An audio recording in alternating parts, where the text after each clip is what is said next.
Physics class 12th unit second धारा वैद्युत यानी कि करंट इलेक्ट्रिसिटी से रिलेटिव आज हम यहाँ पर बोर्ड एग्ज़ाम में या बोर्ड एग्ज़ाम से रिलेटिव इम्पॉर्टेंट क्वेश्चंस के बारे में डिस्कस करेंगे। और ये आपकी सेकेंड यूनिट है, ठीक है। तो इसमें आपके दो चैप्टर आते हैं, विद्युत चालन और दूसरा है आपका किरचॉफ के नियम तथा विद्युत परिपथ। इसको सरल परिपथ के नाम से भी कुछ बुक में चैप्टर का नाम दिया गया है।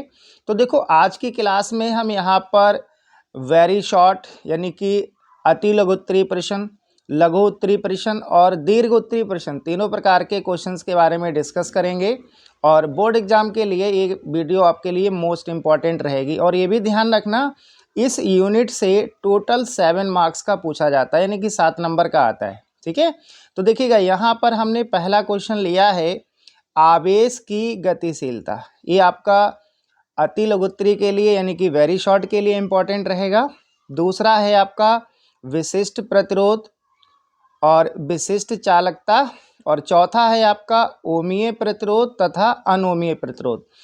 और पांचवा है आपका धारा घनत्व, ठीक है। तो ये सभी आपके वेरी शॉर्ट यानी कि अति लघु उत्तरीय प्रश्न के लिए मोस्ट इम्पॉर्टेंट हैं और बहुत ज़्यादा पूछे जाते हैं, ठीक है। जिसमें देखो ओमीय तथा अनोमीय प्रतिरोध ये बहुत ज़्यादा पूछा जाता है। फिलहाल ये सभी आपके मोस्ट इम्पॉर्टेंट हैं वेरी शॉर्ट के लिए।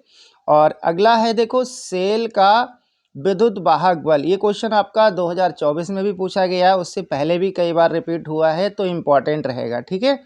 अब देखिएगा इसके आगे हम लोग और भी कुछ इम्पॉर्टेंट क्वेश्चन यहाँ पर हमने रखे हैं, इनको आप कर बहुत अच्छे से लेना, ठीक है। देखिएगा अगला है आपका सेल का आंतरिक प्रतिरोध, ठीक है। ये आपका वेरी शॉर्ट और शॉर्ट दोनों में पूछा जाता है। और इसके बाद यहाँ पर देखो हमने लिया है अगला क्वेश्चन सेल के विद्युत वाहक बल, सेल के विद्युत वाहक बल टर्मिनल विभवांतर तथा आंतरिक प्रतिरोध में संबंध। अगर ये क्वेश्चन आता है फिर आपका लॉन्ग क्वेश्चन में बनेगा।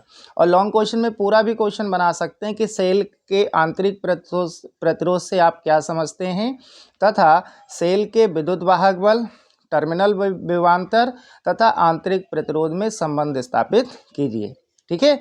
अब देखो अगला क्वेश्चन यहाँ पर लिया है हमने सेलों का श्रेणी क्रम तथा समांतर क्रम संयोजन। आप ध्यान रखना आपके सिलेबस में इस बार प्रतिरोधों का संयोजन नहीं है, ठीक है, सिलेबस से हटा दिया गया है, तो इसलिए ये टॉपिक आपका इम्पॉर्टेंट हो जाएगा। इससे 24 में क्वेश्चन पूछा भी गया था कि सेलों का श्रेणी क्रम तथा समांतर क्रम संयोजन, इसको आप बहुत अच्छे से कर लेंगे, शॉर्ट के लिए इम्पॉर्टेंट रहेगा। उसके बाद मुक्त इलेक्ट्रॉनों का श्रांति काल, ठीक है, वेरी शॉर्ट के लिए इम्पॉर्टेंट रहेगा। और ये वाला क्वेश्चन जो आपका है अनुगमन वेग अथवा अपवाह वेग, यानी कि अनुगमन वेग को ही अपवाह वेग बोलते हैं, ये शॉर्ट के लिए आपका मोस्ट इम्पॉर्टेंट है, बहुत ज़्यादा एग्जाम में पूछा जाता है।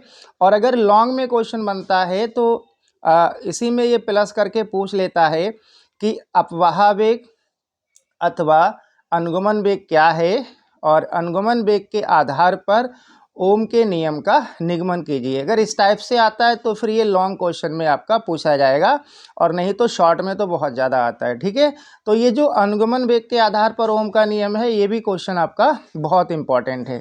अगला क्वेश्चन है देखो, ये शॉर्ट में पूछे जाते हैं क्योंकि जब आप अनुगमन वेग के आधार पर ओम का नियम करेंगे तो ये नीचे जो हमने दो संबंध दिए हैं ये इसी में हो जाएंगे, ठीक है। देखो जैसे पहला है वैद्युत धारा तथा अनुगमन वेग में संबंध, शॉर्ट में बनता है।